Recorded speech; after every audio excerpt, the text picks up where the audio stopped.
Assalamualaikum warahmatullahi wabarakatuh. Hai anak-anak semua, apa kabar kalian? Bertemu lagi ya kita di semester 2 dan masih PJJ. Jadi jangan lupa untuk tetap terapkan protokol kesehatan dan 3M-nya ya. Nah, sekarang kita akan masuk materi pertama kita, yaitu Teorema Pitagoras. Materi ini adalah materi pertama di semester 2 kelas 8. Oke, apa aja sih materi yang akan kita pelajari di bab ini? Yang pertama adalah konsep dari Teorema Pitagoras itu sendiri. Kemudian, bagaimana cara mencari suatu sisi pada segitiga siku-siku kalau sisi lainnya diketahui. Dan yang terakhir adalah triple Pitagoras. Nah, bagian pertama yang kita akan bahas hari ini adalah memahami konsep Teorema Pitagoras. Apa sih Teorema Pitagoras itu? Nah, supaya kita tahu, coba kita lihat dan amati gambar di bawah ini ya. Oke, ini gambar yang pertama. Ini untuk jalan raya. Nah, sebenarnya buat apa sih gambar-gambar ini? Nah, gambar-gambar ini adalah gambar yang menerapkan Teorema Pitagoras. Pitagoras itu bisa kita pakai di bidang arsitektur, di bidang jasa seperti untuk pemadam kebakaran, untuk apa sih? Jembatan. Nah, salah satu yang berguna untuk bidang arsitektur adalah penggunaan Pitagoras itu membuat bangunan menjadi lebih kokoh dan kuat. Gimana sih cara kerjanya? Oke, kita lanjutkan dulu ya. Ada satu hal yang penting. Teorema Pitagoras itu hanya berlaku pada segitiga siku-siku. Ya, hanya berlaku pada segitiga siku-siku. Nah, segitiga siku-siku itu seperti ini. Jadi segitiga yang salah satu sudutnya adalah siku-siku atau 90 derajat. Nah, di sini Ibu sudah punya sebuah segitiga siku-siku. Misalkan Ibu akan beri nama segitiga ini, sisi-sisinya adalah A, kemudian ini B, dan ini C. Nah, siku-sikunya di mana? Ya, di sini ya. Oke. Nah, sisi-sisi ini ada 3 sisi, A, B, dan C. Ada sebuah sisi yang disebut dengan hipotenusa. Nah, ini adalah hipotenusa ya. Apa sih hipotenusa itu? Hipotenusa adalah sisi yang terpanjang dari sebuah segitiga siku-siku. Di buku-buku ada yang menuliskan sisi miring, tapi hati-hati ya, jangan terkecoh. Kalau gambarnya nanti diputar-putar, sisi miringnya jadi banyak. Jadi kita acuannya dia adalah sisi terpanjang atau sisi yang ada di depan sudut siku-siku. Nah, bagaimana bentuk Teorema Pitagoras itu? Sebelumnya coba perhatikan gambar ini. Misalkan Ibu punya sebuah segitiga siku-siku di mana sisi-sisinya akan Ibu beri panjang, misalkan ini 3 satuan atau 3 cm, yang ini 4 cm, yang ini 5 cm. Nah, dari masing-masing sisi kita akan buat persegi. Misalkan yang pertama ini ya. Oke, ini adalah sisi yang pertama, persegi yang pertama, ini kedua, dan ini yang ketiga. Nah, sekarang coba kita beri nama dulu. Misalkan ini persegi 1, persegi 2, dan persegi 3. Nah, sekarang bisa nggak kita hitung luasnya berapa? Luas persegi itu adalah sisi kali sisi. Artinya ini adalah 3 kali 3 ya. Berarti luasnya adalah 9. Ini 4 dikali 4 juga kan. Jadi luasnya adalah 16. Sisinya ini 5. Ini juga 5 ya. Oke, berarti luasnya adalah 25. Nah, ternyata coba kita cari apa hubungan dari ketiga sisi itu. Luas 1, luas 2, dan luas 3. Ada nggak sih hubungannya? Oke, luas 1 tadi kita hitung panjangnya, luasnya adalah 9, luas 2 16, dan luas ketiga adalah 25. Dan ternyata ini kalau kita jumlahkan hasilnya sama dengan 25. Artinya kalau luas 1 ditambah luas 2 hasilnya akan sama dengan luas 3. Jadi kalau ini ibu kasih nama A, ini B, ini C, maka luas 1 itu A ya. Jadi A kuadrat ditambah B kuadrat sama dengan C kuadrat. Atau jumlah kuadrat dari sisi siku-sikunya sama dengan kuadrat sisi miringnya. Jadi kalau ini kita kuadratkan, A kuadrat ditambah B kuadrat itu sama dengan C kuadrat. Oke, bisa dipahami? Kita lanjutkan ya.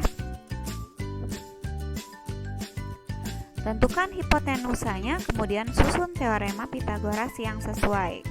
Nah, di sini kita punya sebuah segitiga siku-siku. Kita akan coba beri nama dulu ya. Di sini kita tandai siku-sikunya di sini. Tadi catatannya apa? Jumlah kuadrat dari sisi-sisinya. Nah, jadi sisi yang miring yang mana? Yang ini ya. Ini sisi miring atau sisi terpanjang atau hipotenusa. Nah, ini L ya, ini L kuadrat itu sama dengan jumlah kuadrat dari sisi lainnya. Berarti ini K kuadrat ditambah M kuadrat. Kita lanjutkan. Nah, bagaimana dengan ini?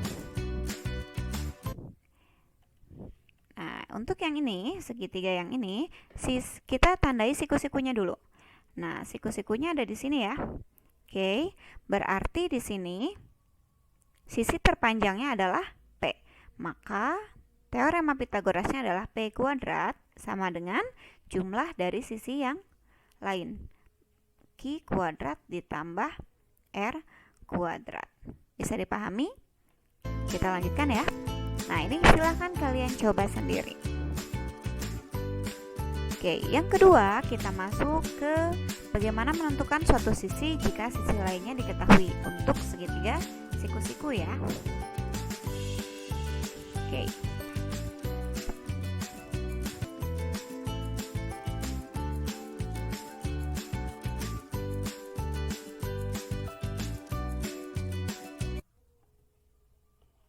Ya, di sini sudah ada soal lagi. Kita coba selesaikan sama-sama ya. Nah, tentukan nilai X dari gambar di bawah. Kita tentukan dulu siku-sikunya. Nah, artinya yang ada di depan siku-siku adalah hipotenusa atau sisi terpanjang. Sisi terpanjang adalah jumlahnya ya. Hasil jumlah berarti X kuadrat ya, itu sama dengan 6 kuadrat ditambah 8 kuadrat.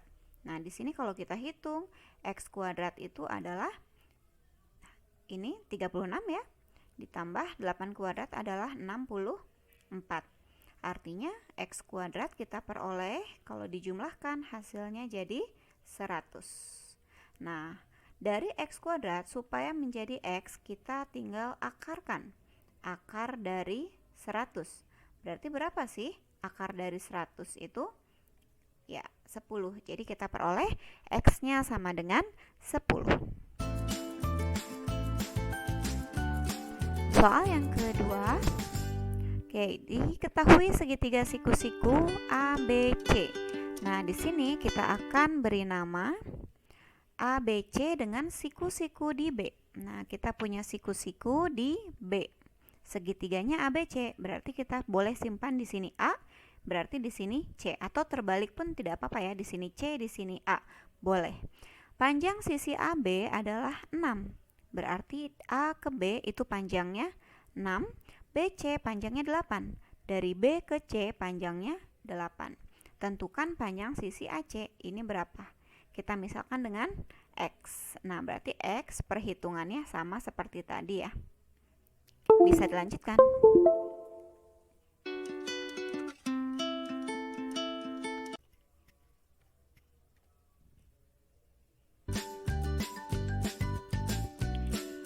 Oke, soal selanjutnya.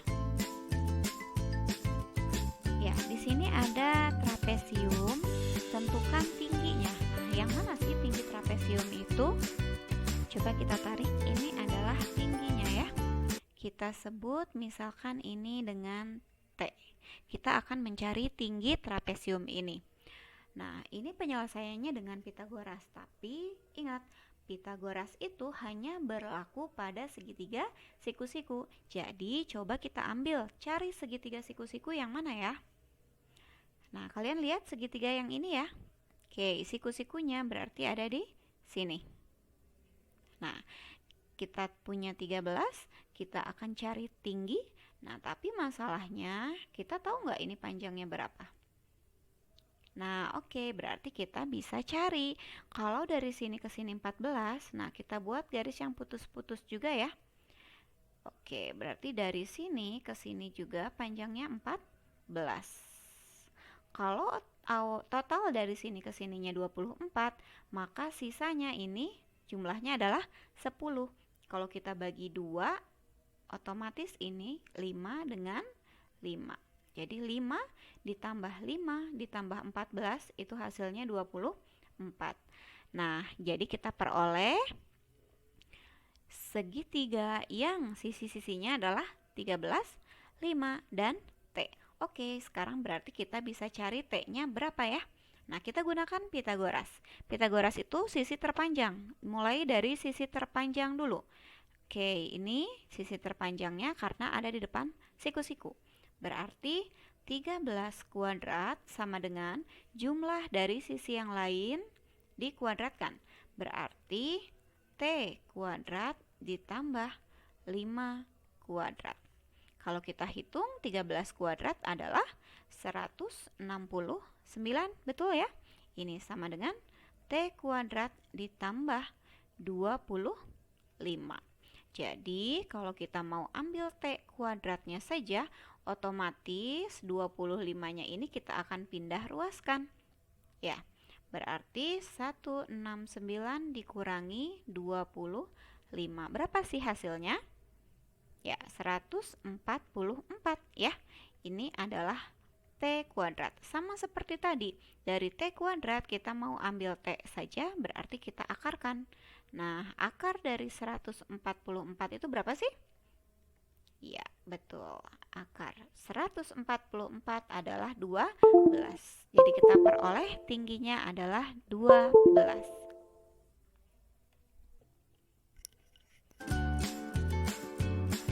Ya, yang ketiga materi tentang triple Pitagoras.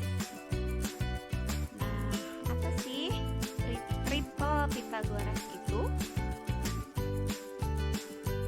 Triple Pitagoras itu bisa kita peroleh pada segitiga siku-siku yang ketiga sisinya merupakan bilangan asli. Contohnya 3, 4, 5 itu contoh triple Pitagoras. Selain itu 5, 12, 13, ada juga 8, 15, dan 17. Nah, kalian coba cari lagi ya yang lain triple Pitagorasnya. Oke, kita di sini akan masuk ke contoh soal. Dari bilangan berikut yang merupakan triple Pitagoras adalah, nah cara ceknya gimana? Cara mengecek dia triple Pitagoras atau bukan adalah menggunakan aturan Pitagoras. Tadi apa? C kuadrat sama dengan A kuadrat ditambah B kuadrat. Nah, kalau ini benar berlaku, maka angka-angka ini disebut triple Pitagoras. Kita mulai dari sisi terpanjang ya. C, sisi terpanjangnya. Mana berarti? Oke, di sini adalah 15 berarti ya. Kita kuadratkan, apakah akan sama dengan A, B, bebas. Boleh 7, 13, boleh di A, boleh di B. Misalkan di sini kita masukkan 7 saja ya. 7 kuadrat ditambah 13 kuadrat. Nah, coba ini hasilnya adalah 225. Ini hasilnya 49 ditambah 169. Berapa nih hasilnya? Nah, ternyata tidak sama ya. 225 tidak sama dengan 218. Artinya ini bukan triple Pitagoras. Kita akan coba contoh yang kedua. Nah, Apakah ini triple Pythagoras? Kita coba cek ya.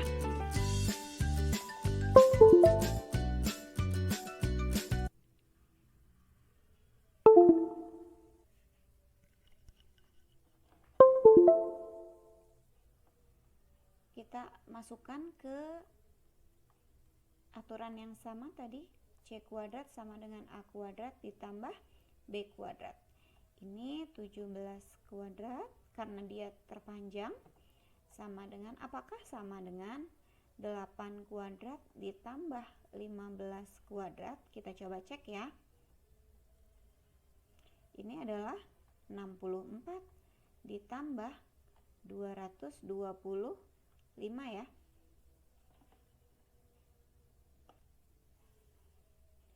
Oke, nah ini hasilnya 289.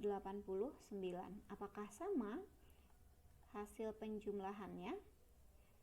Ini 9, 6 tambah 2 ya, 8, betul, 289 sama, artinya 8, 15, 17 adalah triple Pythagoras.